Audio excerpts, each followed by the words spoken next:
بہت افسوس ہوا۔ بہرحال سب نے اللہ کے پاس جانا ہے۔ اللہ تعالیٰ ہماری چچی کو جوار رحمت میں جگہ دے۔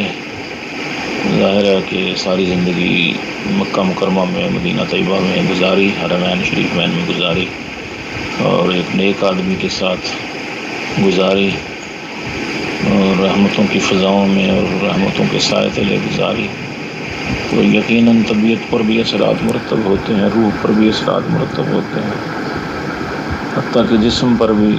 تو مرحومہ بہت ہی نیک ہوں گی، یقیناً تو نیک ہوں گی، وہ ہماری ملاقات تو نہیں ہوئی، لیکن جس گھرانے سے تعلق رکھتی ہیں، جن کی یہ زوجہ تھیں، وہ ساری زندگی قال اللہ قال رسول کرتے رہے ہیں، کرتے آئے ہیں، اور کرتے رہیں گے جب تک سانس میں سانس ہے۔